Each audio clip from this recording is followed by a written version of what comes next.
Kita masuk ke dalam doa. Saatnya tiba ya Tuhan. Oleh karena itu ya Tuhan, Kau sucikan hati hamba-Mu. Hati kami semua, karena sebentar kami akan mendengar firman-Mu. Perkataan-Mu ya Tuhan. Yang bisa merubah hidup kami semua. Terima kasih, sekali lagi urapi. Sehingga kami semua diberkati. Baik yang berbicara maupun yang mendengar. Semuanya diberkati oleh firman-Mu yang hidup. Sekali lagi ya Tuhan, Kau urapi hamba-Mu yang tidak ada apa-apanya. Dalam nama Yesus kami berdoa, kami mengucap syukur. Amin. Selamat pagi saudara, shalom. Shalom ya. Tema hari ini adalah The New Covenant. Perjanjian yang baru. Perjanjian yang baru.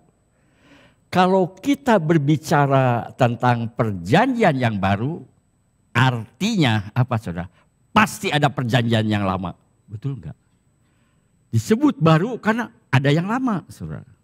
Enggak mungkin ada yang baru kalau enggak ada yang lama. Mengapa ada perjanjian yang baru? Mengapa saudara?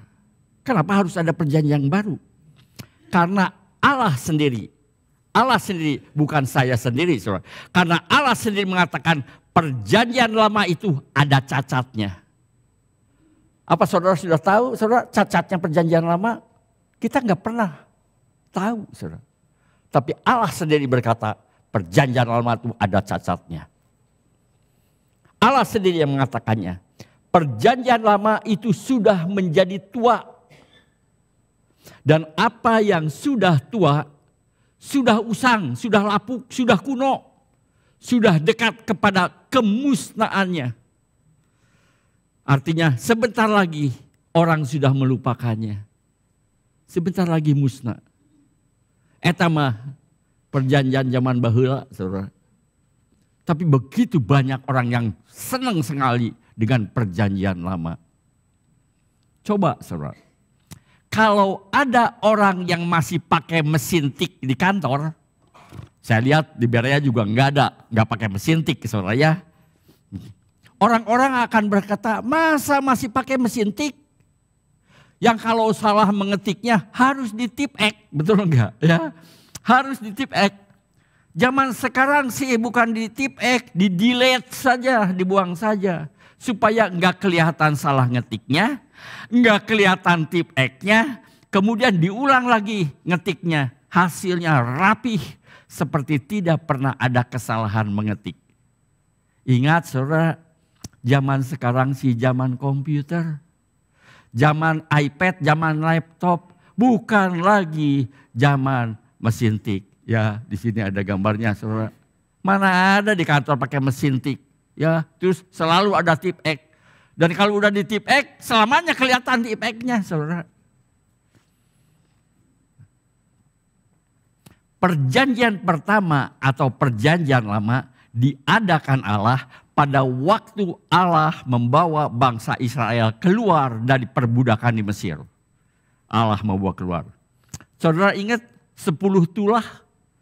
Salah satunya adalah air menjadi darah, betul enggak? Dan tulah terakhirnya semua anak sulung termasuk juga binatang yang sulung saudara mati dibunuh oleh malaikat maut. Mati semua. Kemudian setelah itu Bani Israel keluar dari Mesir. Tetapi dikejar oleh Firaun yang akan memperbudaknya kembali ke Mesir. Ya, akan dijadikan budak lagi. Mereka lolos saudara dari kejaran Firaun karena apa? Laut Teberau terbelah dua. Udah terpojok saudara. Tapi Laut Teberau terbelah dua. Dan Firaun juga tentara yang mengejarnya terkubur di dalam lautan.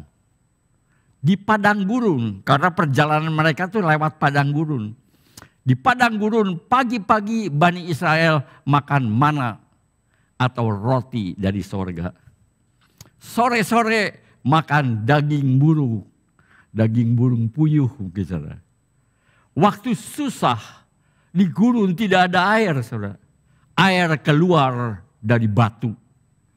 coba betapa pemeliharaan Tuhan bagi bangsa Israel itu, saudara. Tapi bangsa Israel adalah bangsa yang tegar tengkuk, yang gak pernah mau terima kasih. Mereka malahan buat patung binatang atau patung lembu, kemudian disembah. Benar-benar nyakitin hati Tuhan. Tuhan betul-betul ngerasa sakit sekali, saudara. Bayangkan, dia nyembah patung.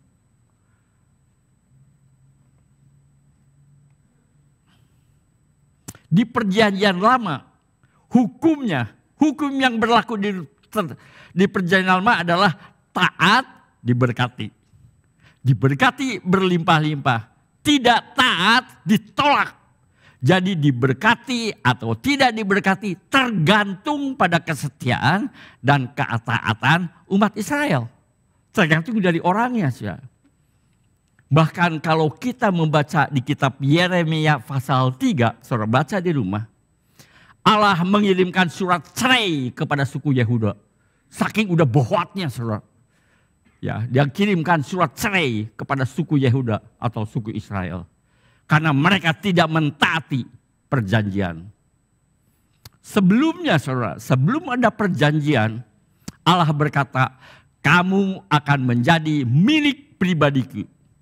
Kamu akan menjadi umatku dan aku akan menjadi Allahmu. Aku akan memberkati kamu. Aku akan menjadikan kamu bangsa yang besar. Aku akan setia kepadamu dan kamu setia kepadaku. Ternyata tidak, saudara. Bangsa Israel tidak setia. Ya, kamu setia kepadaku. Jangan menyembah Allah yang lain.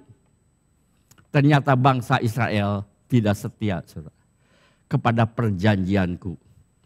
Mereka menyembah ilah lain sehingga aku menolak mereka. Akhirnya Allah menolak mereka. Di perjanjian lama kasih Allah itu bukan tidak terbatas, saudara. Kalau kita lihat di sini, rupanya kasih Allah terbatas, saudara. Di perjanjian lama kasih Allah itu bukan tidak terbatas, tetapi terbatas. Karena bangsa Israel tidak setia atau tidak taat, maka Allah menolak mereka.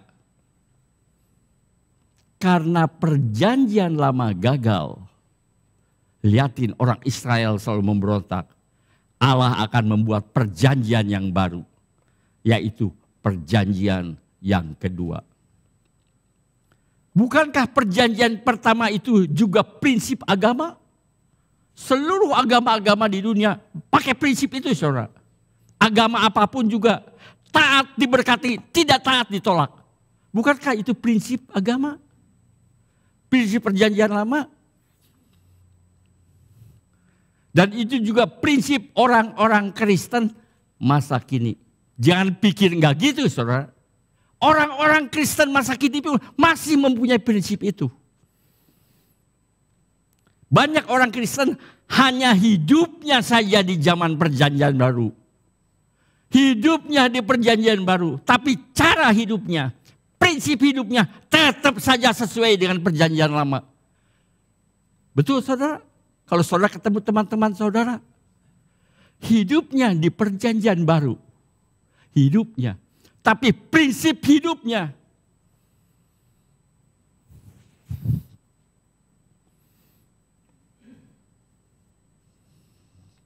pakai perjanjian lama. Artinya apa, saudara? Istilahnya sih tetap saja pakai mesin tik, saudara. Bukan pakai komputer atau laptop. Itu kita. Tetap pakai cara kuno. Hidup di zaman udah modern. Sebelum saya menjelaskan tentang cacatnya perjanjian lama, saudara, mari kita perhatikan dahulu ayat di bawah ini. Hayo. Kita akan lihat setelah itu cacatnya perjanjian lama. Yang sering bahkan oleh orang Kristen pun dijadikan patokan hidupnya. Ibrani 8 ayat 7 sampai 13. Sebab, ini kata-kata firman Tuhan. Sebab sekiranya perjanjian yang pertama itu tidak bercacat, tidak akan dicari lagi tempat untuk yang kedua. Kalau nggak akan cacat, nggak akan dirubah, saudara. Tapi karena bagi Allah cacat, diganti sama perjanjian yang kedua. Sebab ia menegur mereka ketika ia berkata, sesungguhnya akan datang waktunya. Dan Allah ngasih tahu waktu di perjanjian lama. Demikian firman Tuhan, aku akan mengadakan perjanjian baru dengan kaum Israel dan dengan kaum Yehuda. Bukan seperti perjanjian yang telah kuadakan dengan nenek moyang mereka pada waktu aku memegang tangan mereka untuk membawa mereka keluar dari Mesir. Bukan begitu. Aku akan kasih perjanjian yang kedua. Sebab mereka tidak setia kepada perjanjianku. Dan aku menolak mereka. Demikian firman Tuhan. Aku buat peraturan yang begitu baik. Tapi kenyataannya mereka tetap menentang aku. Maka katanya, nah ini saudara, inti dari perjanjian yang kedua. Dirubahnya gimana saudara? Ini intinya. Di ayat 10 dikatakan, ada ya. Maka inilah perjanjian yang kuadakan dengan kaum Israel sesudah waktu itu. Demikian firman Tuhan. Di perjanjian kedua dia berkata, aku akan. Jadi dirubah saudara. Aku akan menaruh hukumku dalam akal budi mereka. Mereka akan ditaruhnya bukan di dua buah roh batu, saudara. Tapi di pikiran kamu aku berikan di situ. Sehingga tidak akan pernah lupa. Dan menuliskannya dalam hati mereka.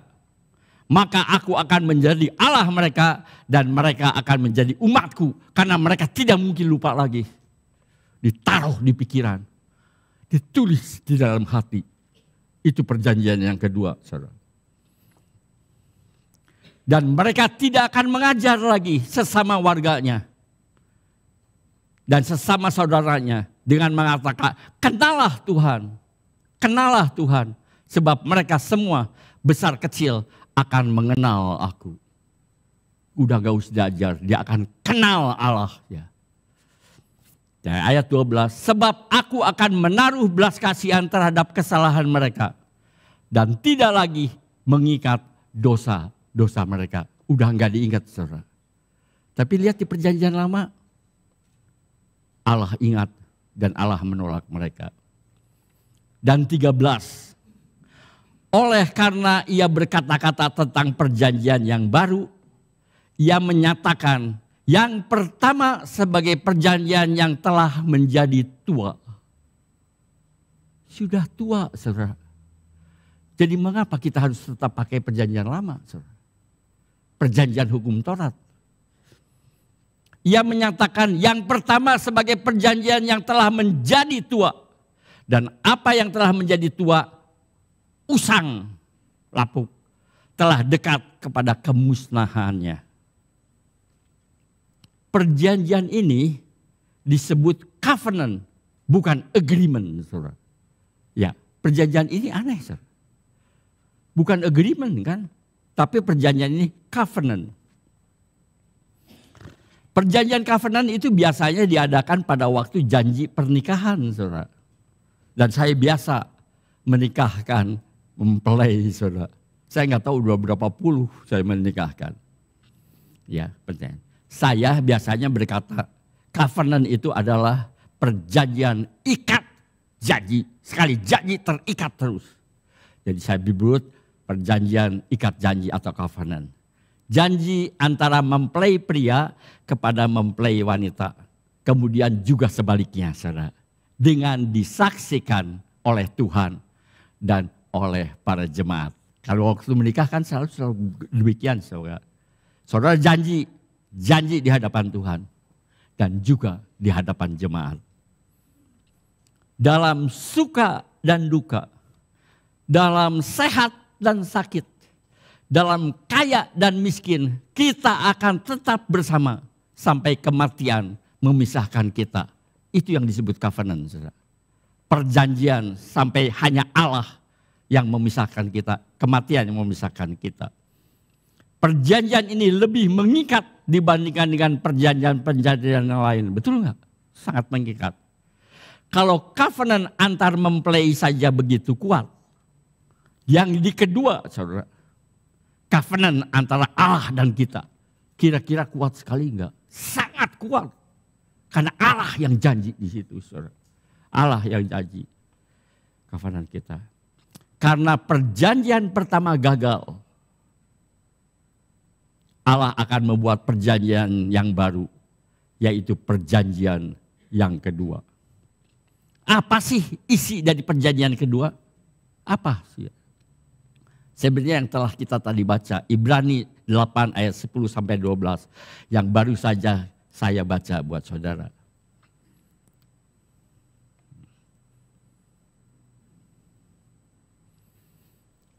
Aku akan menjadi Allah mereka dan mereka akan menjadi umatku. Karena aku menaruh hukumku dalam akal budi mereka dan menuliskannya dalam hati mereka. Sehingga mereka semua besar kecil mengenal akan aku. Aku menaruh belas kasihan terhadap kesalahan mereka dan tidak lagi mengingat dosa-dosa mereka. Perjanjian pertama didasarkan perbuatan kita, betul nggak? Apakah saudara setia atau taat? Itu berdasarkan itu perjanjian pertama. Tapi perjanjian kedua berdasarkan kasih karunia yang kita terima dari Allah dengan iman. Dengan iman. Semuanya dua-dua juga ada syarat, saudara. Tapi yang kedua, saudara, itu yang membedakan kita dengan agama yang lain. Hari ini ada begitu banyak orang di gereja yang tidak mengerti perbedaan antara perjanjian lama dan perjanjian baru.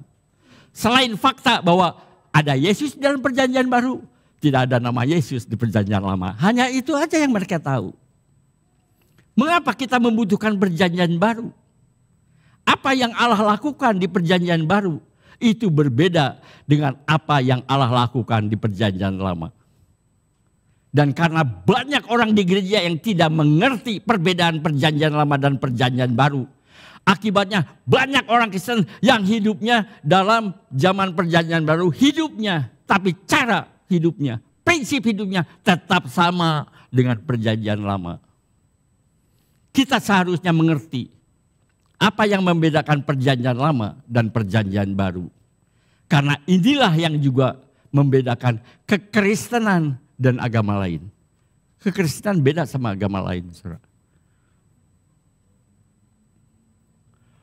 Hukum Taurat membuat kita tahu apa yang harus kita perbuat dan apa yang jangan kita perbuat. Tapi tahu akan hukum Taurat bukan berarti kita dengan senang hati akan melakukannya. Hanya tahu saja, saudara. Yang ini harus dilakukan, yang itu jangan. Bukan berarti kita dengan taat akan melakukannya. Tidak, saudara. Bukankah kita tahu merokok itu membahayakan? Bisa menyebabkan kanker paru-paru.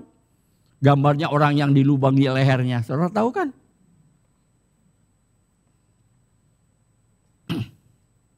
Bisa menyebabkan impotensi. Dan bisa menyebabkan banyak lagi penyakit yang lain.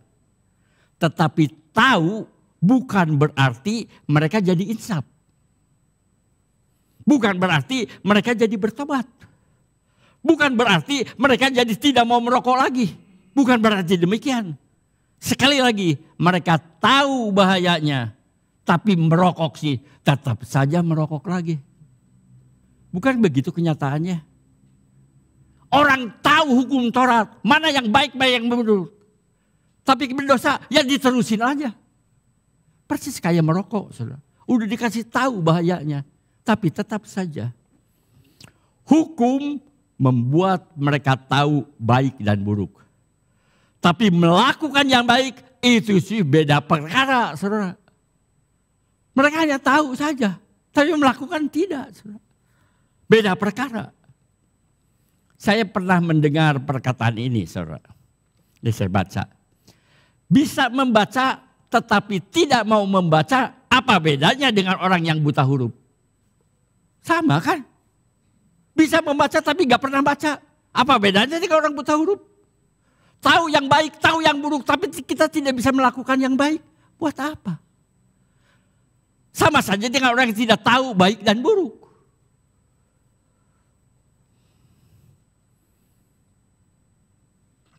Sekali lagi, hukum Taurat hanya membuat kita tahu mana yang baik dan yang jahat. Hanya membuat kita tahu, saudara. Apa gunanya kita tahu kalau kita tidak bisa melakukannya? Hukum perjanjian baru atau hukum kasih karunia itu juga sebenarnya ada syaratnya. Ada syaratnya semuanya. Tapi bukan kita yang melakukannya. Karena kita sadar kita tidak bisa menggenapinya. Melainkan Allah sendiri yang menggenapinya. Syaratnya ada, saudara. Tapi siapa yang memenuhi syarat itu? Bukan kita, saudara. Kata Yesus, aku yang akan memenuhi syarat itu. Dan dia mati buat kita. Semua ada syaratnya, saudara. Tidak ada seorang pun yang bisa membeli keselamatan kekal. Yang mendapatkan keselamatan kekal. Tidak ada seorang pun yang memenuhi syarat menerima keselamatan. Tidak ada. Buktinya tidak ada seorang pun yang bisa melakukan hukum Taurat. Saudara. Itulah sebabnya, saudara. Syarat itu harus dipenuhi. Yesus mati, menderita, menggantikan kita di atas kayu salib untuk membayar lunas hutang dosa kita. Sama-sama, saudara. Sama-sama, tapi beda. Apa yang kita tidak sanggup menggenapinya, Allah sendiri yang akan menggenapinya. Allah sudah pol-polan, saudara. Apa yang dia tidak kasih? Syarat itu harus dipenuhi. Oke. Karena manusia tidak bisa, aku yang akan menggenapinya. Yang salah harus dihukum. Upah dosa adalah maut. Dia sendiri harus bayar. Dia sendiri harus mati, saudara. Itulah bedanya, saudara, dengan agama yang lain. Kita tadi membaca isi perjanjian baru. Yaitu Ibrani 10 ayat 13. Allah berkata, aku akan. Dengan warna yang berbeda, saudara. Aku akan. Kekristenan itu bukan apa yang harus kita lakukan untuk Tuhan. Bukan perbuatan kita. Bukan apa yang harus kita lakukan untuk Tuhan. Bukankah demikian juga semua agama mengajarkan apa yang harus kita lakukan untuk Tuhan? Semua agama nggak ngomong tentang itu. Apa yang harus kita lakukan untuk Tuhan? Tapi berbeda dengan kekristenan. Bukan apa yang kita harus lakukan untuk Tuhan. Kekristenan adalah apa yang telah Tuhan lakukan untuk kita. Itulah yang disebut perjanjian baru. Bukan manusia, tapi Tuhan sendiri melakukannya untuk kita. Syarat-syarat semua dilakukan. Mati, menderita, sampai mati, semua dilakukan. Tapi bukan oleh kita, saudara. Oleh Allah sendiri, yaitu Tuhan yang kita sembah, Tuhan Yesus. Syarat tetap dilakukan, saudara. Tapi bukan kita. Itulah bedanya kita dengan agama yang lain. Agama yang lain tetap menuntut apa yang harus kamu lakukan untuk Tuhan. Tapi kekristenan, apa yang Tuhan lakukan menggantikan kita untuk memenuhi syarat itu.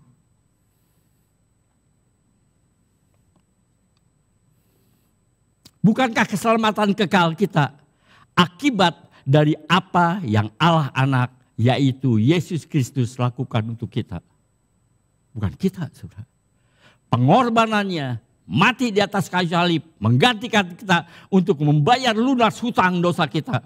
Sehingga akibatnya kita dibenarkan di hadapan Allah.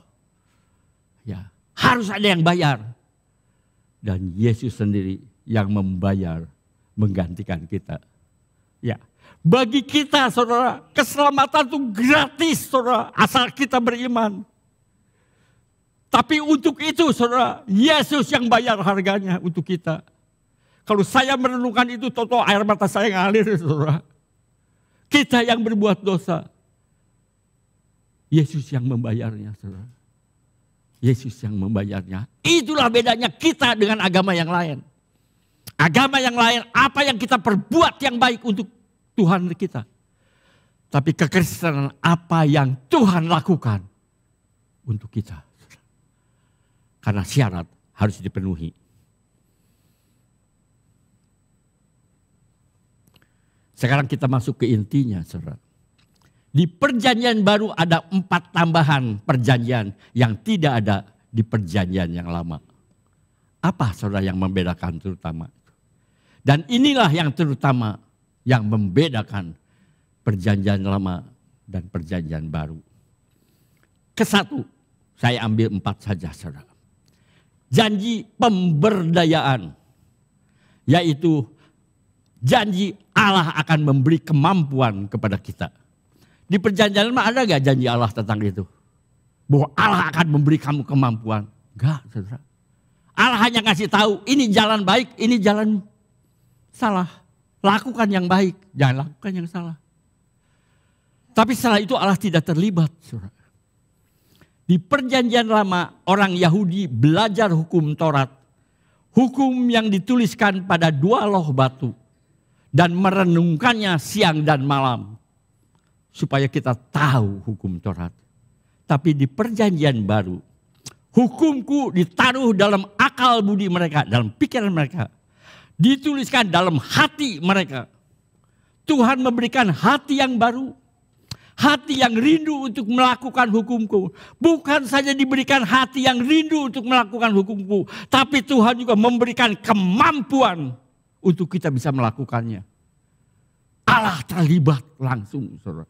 Semuanya Allah. Allah yang memberikan kemampuan. Jadi tidak ada seorang pun yang masuk surga yang bisa menyombongkan diri. Karena semuanya Allah yang melakukan. Maka mereka akan jadi umatku dan aku menjadi Allah mereka. Allah mereka. Artinya Tuhan memberikan kita kerinduan untuk berbuat baik. Jadi jangan pikir saudara, pada waktu saudara berbuat baik, itu karena saudara benar-benar mau berbuat baik. Sebenarnya tanpa sadar, setelah percaya Yesus, Roh Kudus yang memberi kerinduan kita untuk berbuat baik. Tapi sering kita pikir kalau kita berbuat baik, itu semua karena kita pengen berbuat baik. Tidak begitu saudara. Roh Kudus yang memberi kita kerinduan untuk berbuat baik.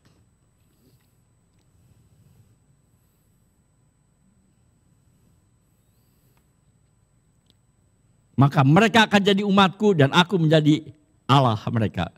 Artinya Tuhan memberikan kita kerinduan untuk berbuat baik. Dan Tuhan juga memberikan kemampuan untuk melakukannya. Ada pepatah berkata, segala yang baik datangnya dari atas.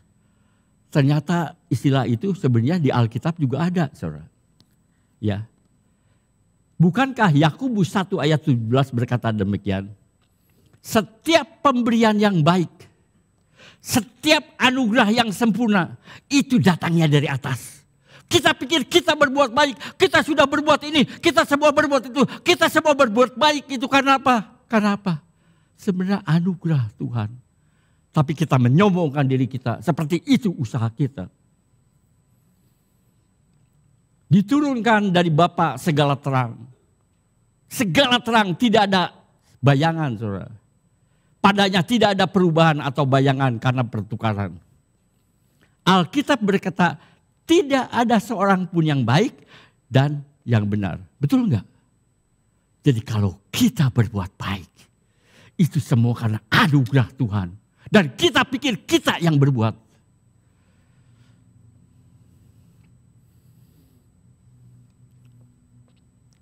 Artinya segala perbuatan baik kita berasal dari dorongan kasih Allah. Atau dorongan Roh Kudus yang ada di dalam hati kita bagi orang percaya. Bukan semata-mata karena kita adalah orang baik. Bukan. Semuanya karena kasih karunia Allah. Dan Allah menyediakan apa yang perlu bagi kita untuk kita bisa mentaatinya. Untuk kita bisa melakukannya. Allah berikan semua. Di perjanjian lama tidak ada, saudara. Tapi di perjanjian baru, Allah itu terlibat, saudara. Yang kedua, saudara. Allah bercovenant dengan kita. Allah yang mengadakan perjanjian bagi kita. Seperti pernikahan, saudara. Allah berkata, kamu akan menjadi umatku dan aku akan jadi Allahmu. Allah mengingat perjanjian dengan kita seperti ikat janji covenant dalam pernikahan. Dalam suka dan duka. Dan seterusnya saudara, dalam suka dan duka. Kita akan selalu bersama. Artinya ada hubungan yang begitu dekat. Ada hubungan yang begitu intim. Allah selalu bersama dengan kita. Persis seperti pada waktu syaratnya. Dalam suka dan duka. Biasanya mempelai pria berkata dalam suka dan duka. Dalam kaya dan miskin. Dan mempelai wanita bilang, yes, I do.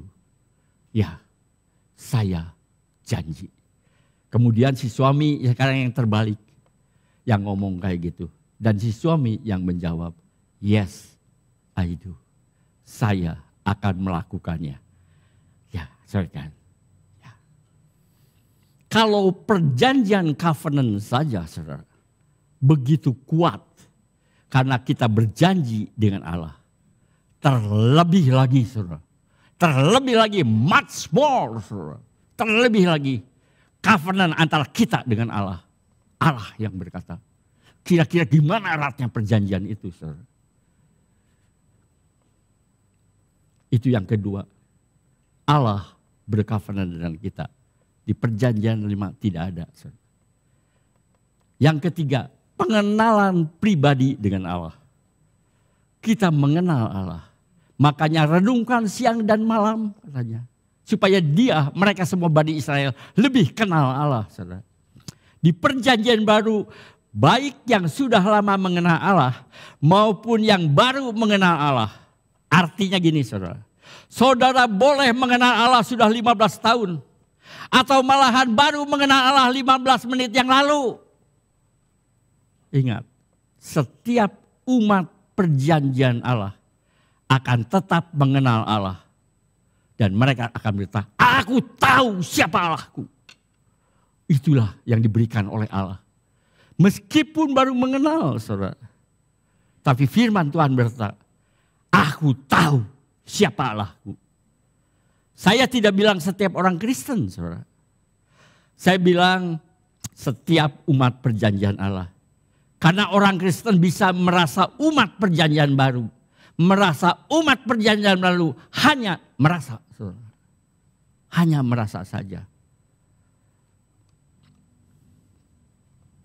Puluhan tahun di gereja tidak menjamin saudara umat perjanjian baru. Saudara. Umat perjanjian baru akan berkata dengan penuh keyakinan. Aku tahu siapa Allahku. Pada waktu kita jatuh dalam dosa.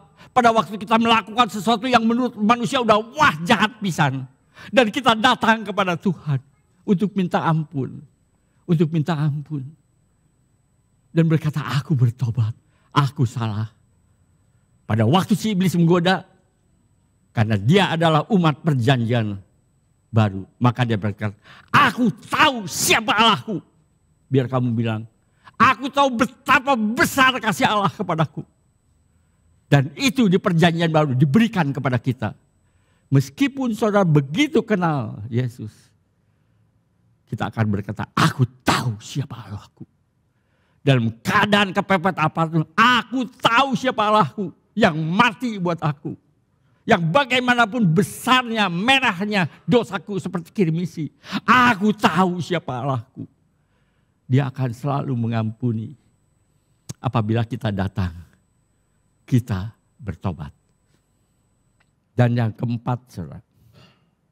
Bukankah itu semua tidak ada di perjanjian lama? Dan keempat, pengampunan penuh. Bagi saya, yang keempat itu yang terpenting bagi hidup saya. Pengampunan penuh. Saudara tahu, masalah utama di perjanjian lama adalah dosa. Dan Allah tidak membereskan dosa itu semua. Betul enggak? Mengapa tidak bisa menyelesaikan hukum Taurat atau apapun juga? Karena dosa tidak diselesaikan. Seperti Paulus berkata, yang baik yang aku ingin lakukan, tapi justru yang jahat yang aku lakukan. Jadi Paulus berkata, mau tidak mau, mereka semua Bani Israel akan melakukan dosa. Karena yang terpenting, dosa belum dibereskan, saudara. Mana mungkin kita, saudara, kalau terikat sama dosa, bisa melakukan dengan bebas.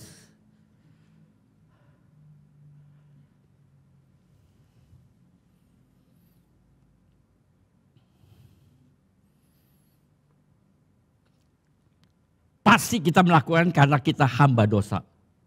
Jadi yang pertama, saudara, sebelum dosa dibereskan, apapun kebaikan, perbuatan baik apapun, segala sesuatunya akan gagal, saudara.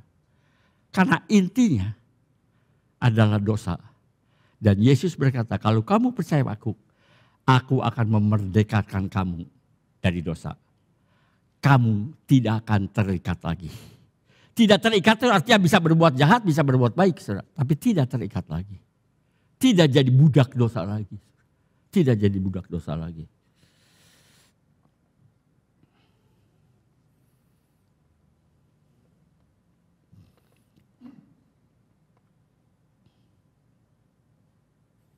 Dikatakan Allah berkata, aku tidak akan mengingat dosa mereka. Mengapa tidak mengingat dosa mereka? Karena ada korban yang sejati. Darah Yesus sendiri yang dikorbankan. Darah Yesus sendiri. Dalam perjanjian lama mengampuni untuk sementara. Karena ada korban binatang penebus dosa. Harga dari perjanjian baru adalah darah Yesus sendiri. Itulah sebabnya kita dibenarkan di hadapan Allah. Itulah sebabnya Allah tidak pernah mengingat dosa kita lagi. Karena begitu kita lihat ya, kita seperti ditutupi oleh darah Yesus. Itu sebabnya kita dibenarkan di hadapan Allah. Hanya satu kali karena penebusan dari darah Yesus Kristus. Kalau ditebusnya berkala itu penebusan pakai binatang. Saudara. Perjanjian baru tidak pernah bisa berubah. Oh, sekarang udah dijanji perjanjian kedua. Pasti nanti satu saat juga ini akan diganti. Tidak, saudara. Perjanjian baru tidak akan pernah bisa berubah. Karena masalah dosa itu yang pokok sudah selesai. Upah dosa, maut sudah dikalahkan. Yesus sudah membayar lunas hutang dosa kita. Itulah sebabnya apapun Allah mengampuni kita. Karena hutang dosa sudah lunas dibayar oleh Yesus yang menggantikan kita. Apapun yang kita tidak sanggup kita lakukan, Yesus menggantikan kita untuk melakukannya. Saya tanya, ada agama yang lain begitu? Nabinya yang menggantikan kita. Gak ada, saudara. Hanya Yesus. Yesus tahu hal ini tidak akan bisa oleh aku yang menggantikannya. Dan apa yang Yesus lakukan selalu sempurna tanpa cacat.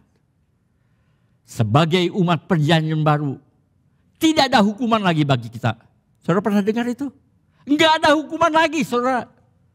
Enggak mungkin kita pergi ke itu. Alkitab yang berkata, tidak ada hukuman lagi bagi kita. Jangan ngomong-ngomong tentang hukuman. Tidak ada hukuman lagi bagi kita. Karena kita tidak di bawah hukum perbuatan, di bawah hukum Taurat, tetapi semuanya di bawah kasih karunia. Kalau kita tidak bisa melakukannya, maka Allah akan mengganti kita untuk melakukannya. Jadi bagaimana mungkin kita dihukum? Alkitab berkata, bagi umat perjanjian baru, tidak ada lagi hukuman. Tidak ada lagi hukuman. Hukuman apa lagi yang tidak bisa dibayar? Kalau kita tidak sanggup, Yesus akan menggantikan kita untuk membayarnya. Saya harap saudara mengerti, saudara. Bedanya perjanjian lama dan perjanjian baru. Perjanjian baru diperbuat, tapi bukan oleh kita, saudara. Yesus yang melakukannya untuk kita. Dan ingat saudara, segala yang baik itu telah datangnya dari atas. Itu datangnya dari Roh Kudus. Itu datangnya dari kasih yang Allah berikan kepada kita. Yang mendorong kita untuk berbuat baik. Jadi pada waktu kita berbuat baik, itu bukan semata-mata kita sendiri mau berbuat baik, saudara. Tapi yang di dalam hati, itu yang mendorong kita. Waktu habis mah, apa? Oh, kirain saya ditegur, saudara. Satu yang saya nggak berani, sama Maria, saudara. Di mana-mana dia nyonya mah rajanya di rumah, betul tidak? Ayo, saya undang saudara bangkit berdiri. Dan kita masuk ke dalam doa. Bapa kami yang ada di surga, hamba bukan bawa dengan banyak penuh kesalahan. Tapi Engkau tahu hati hamba-Mu. Kami percaya Roh Kudus yang akan mengarahkan kita kepada perjanjian baru itu. Di mana yang terutama bukan kita yang berbuatnya, tapi Allah yang berbuatnya. Yesus yang berbuatnya menggantikan kita untuk memenuhi syarat itu. Dan kita tidak akan ada di bawah hukuman karena Allah telah membayar semuanya. Oleh karena itu ya Tuhan, aku percaya, aku kenal siapa Allahku yang tidak mungkin tidak mengampuni. Biarlah khotbah hari ini membuat kita makin mengerti bedanya perjanjian lama dan perjanjian yang baru. Dan kita tahu juga cacatnya hukum Taurat, cacatnya perjanjian lama. Terima kasih Tuhan, terima kasih. Kami akhiri ya Tuhan